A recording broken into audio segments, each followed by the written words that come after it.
ভূতবাগানের কথামালায় আজ শুনবেন তরুণ বন্দ্যোপাধ্যায় রচিত গল্প প্রাণদাতা। বাড়িটা দেখেই বুকের মধ্যে কেমন ছ্যাঁত করে উঠেছিল। জরাজীর্ণ অবস্থা। সামনের গেটটা কেউ খুলে নিয়ে গেছে। চারিদিকে আগাছার জঙ্গল। এই বাড়িতে থাকতে হবে? মনটা কীরকম কুঁয়ে উঠল। কিন্তু কী বা করব? প্রাইভেট ফার্মে চাকরি করি। আমার পছন্দের থোড়াই পরোয়া করেন মালিকরা। এই বাড়ি ভেঙে কারখানা তৈরি হবে। আপাতত বাড়ি ভাঙার তদারকি করাই আমার কাজ। সেই জন্য এখানে আসা। অবশ্য একা নই, সঙ্গে এসেছে আমার বেয়ারা কাম কুক রামদেও, শক্তিমান এক ভোজপুরি।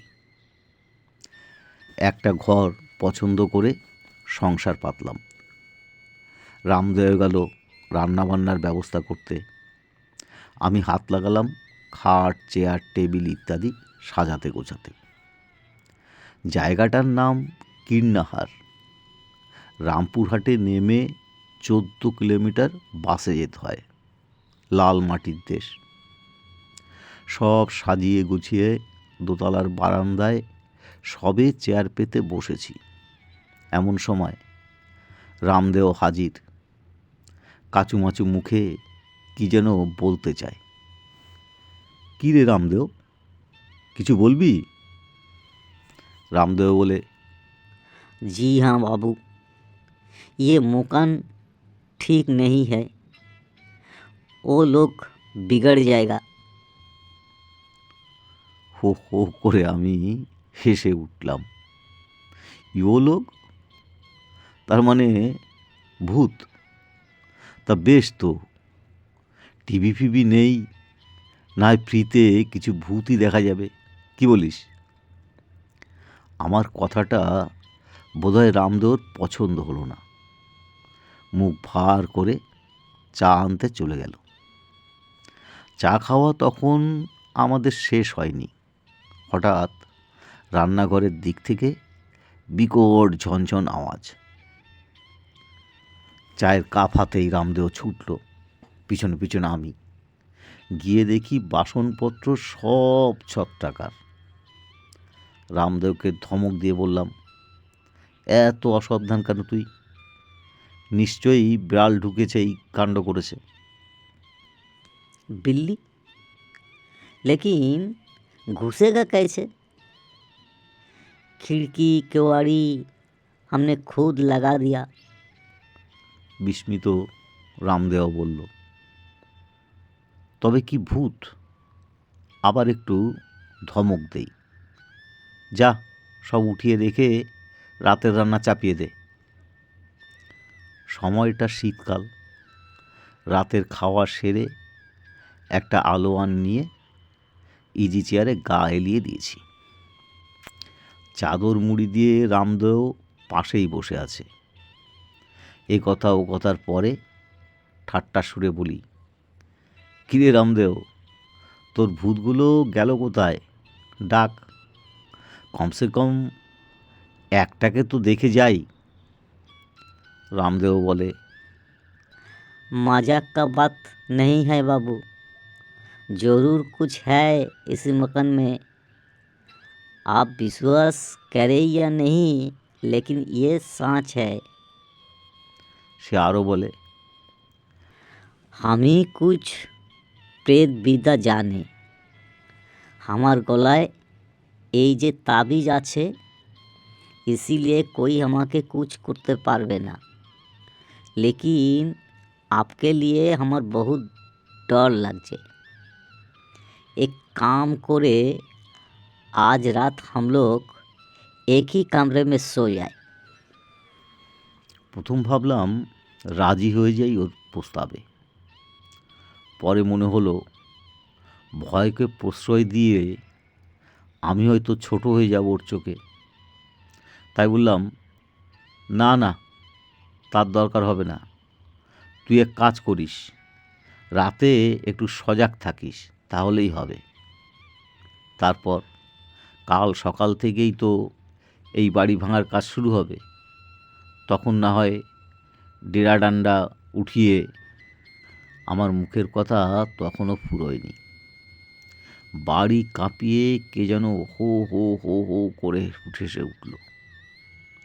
অনেকক্ষণ ধরে গোটা বাড়ির দেওয়ালে দেওয়ালে প্রতিধ্বনিত হতে থাকলো সেই হাসি। আমার হাত পা পাথরের মতো ঠান্ডা আর ভারী হয়ে উঠল। কোনো রকমে ভয় কাটিয়ে রামদেওকে বললাম, কোনো পাগল টাগল ঘুরে বেড়াচ্ছে বোধহয় আশপাশে। রাত কত কে জানে। হঠাৎ একটা ঝাঁকানিতে ঘুম ভেঙে গেল। মনে হলো কে যেন খাট ধরে প্রচণ্ড জোরে নাড়ছে। চোখ খুলে হ্যারিকেনের অল্প আলোয় দেখি খাটের পাশে দাঁড়িয়ে আছে অল্প বয়সী একটি মেয়ে। ধর্মঘর করে উঠে বসলাম। মেয়েটি ইশারায় দরজা দেখাচ্ছে। মন্ত্রমুগ্ধের মতো দরজার দিকে এগোলাম। চমক ভাঙল খিলে হাত পড়তেই। এ কি, খিল তো বন্ধই রয়েছে।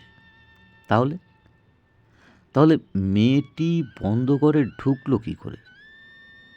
দরাম করে দরজা খুলেই চেঁচিয়ে উঠি, রামদেও, রামদেও! রামদেও সজাগ ছিল। আমার আর্তচিৎকার শুনে ও লাফিয়ে বেরিয়ে এলো নিজের ঘর থেকে। দেখলাম ওর হাতে একটা কাগজের মোড়ক। চেঁচিয়ে উঠল রামদেও, बाबूजी आगे मत बढ़ना, ये लोग प्रेत আছে। সামনে তাকিয়ে দেখি মেয়েটির সঙ্গে একজন লোকও রয়েছে, ধুতি পাঞ্জাবি পরে, ভারিক্কি চেহারার। আমাদের দেখে লোকটা দাঁতের দাঁত চেপে গজরালো, বাড়ি ভাঙবি? এত সাহস! আয়, আজ তোদেরই ভেঙে গুঁড়ো গুঁড়ো করি। মুহূর্তের মধ্যে রামদেও তার মোড়ক থেকে মুঠো করে ধুলোর মতো কী যেন নিয়ে বিড়বিড় করে মন্ত্র পড়তে পড়তে ওদের দিকে ছুড়ে দিল। ওদের চেহারাটা ঝাপসা দেখালো। পরেক্ষণেই মেয়েটির তীক্ষ্ণ চিৎকার, বান মারবি? আয় আয়, দেখি তোদের কত শক্তি। আমার কেমন যেন সব গুলিয়ে যাচ্ছে। কি দেখছি, কি শুনছি, কিচ্ছু বুঝতে পারছি না। রামদেও আমার অবস্থা বুঝতে পেরে আমাকে ঠেলতে থাকে। होश मत खोना बाबूजी, गेट का तरफ भागिए, नहीं तो ये लोग हमें मार डालेगा। ছুটতে ছুটতে যখন বাড়ি থেকে মাঠে নেমেছি, তখন ওরা ওদের কৌশল বদলালো। দেখি দুজনে শরীর থেকে দুটো সাদা কঙ্কাল বেরিয়ে এলো। হি হি করে হাসতে হাসতে কঙ্কাল দুটো আমাদের দিকে এগিয়ে আসছে। রামদেও আবার তার মন্ত্রপুত ধুলো ছুড়ল। এবার একটা কঙ্কাল 4-5টা হয়ে রামদেওকে পাশ কাটিয়ে আমাকে ঘিরে ধরল। রামদেও তখন এক টানে নিজের গলা থেকে তাবিজটা ছিঁড়ে নিয়ে আমার হাতে দিয়ে বলে উঠল, बाबू ये मुट्ठी में पकड़ के रखना, भागिए बड़ा मंदिर का तरफ, जल्दी भागिए। কতক্ষণ দৌড়েছি মনে নেই। একটা বাড়ির আলো দেখে তাদের দরজার ওপর আছড়ে পড়লাম। জ্ঞান হতে দেখি আমাকে ঘিরে 4-5টা উদ্বিগ্ন মুখ। এক বৃদ্ধা স্নেহভরা স্বরে জিজ্ঞাসা করলেন, ঠিক আছো তো বাবা? মাথা নাড়ি, জল চাই। জল খাওয়ার পরে সব কথা খুলে বলি ওদের। বৃদ্ধা শুনে চমকে ওঠে। কি সর্বনাশ, তুমি সরকার বাড়িতে রাত কাটাতে গেছো? এর বুদ্ধি তোমায় কে দিল জানো? সন্ধ্যের পর ওই বাড়ির কাছে রাস্তা দিয়ে কোনো লোক পর্যন্ত চলে না। যাকে তুমি দেখেছো উনি হচ্ছেন শিবশঙ্কর সরকার, তান্ত্রিক ছিলেন। একবার তন্ত্র সাধনা করতে গিয়ে ওই মেয়েটা সমেত অপঘাতে মারা যান। সেই থেকে ওই বাড়ি মানুষের বসবাসের অযোগ্য হয়ে গেছে। হঠাৎ হাতের মুঠোর মধ্যে কবজের কথাটা মনে পড়ে গেল। মনে পড়ল রামদেওর কথা। ওদের বলি, দয়া করে আমার সঙ্গে একটু চলুন, আমার এক সঙ্গী ওখানে আটকা পড়ে আছে। বিদ্যা বললেন, যদি এই গায়ের সব মানুষ একসঙ্গে গেলেও ওকে উদ্ধার করা যেত, তাহলে আমি আমার ছেলেকে সবার আগে যেতে বলতুম।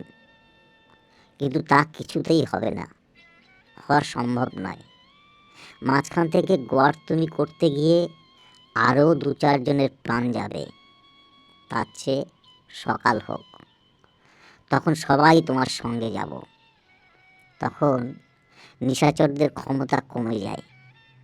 তুমি এখন একটু বিশ্রাম করো। সকাল হতে অনেক লোকজন এসে গেল।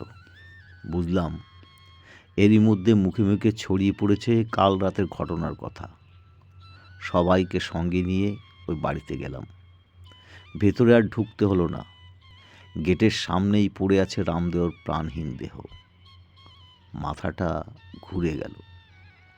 অসহায় কান্নায় ভেঙে পড়লাম আমার প্রাণদাতার নিষ্প্রাণ বুকের ওপর। আর ঠিক তখনই হঠাৎ বাড়ির ভেতর থেকে কে যেন আমাকে ব্যঙ্গ করে হেসে উঠল। হো হো হো হো হো হো হো হো। ও কে? কে ও?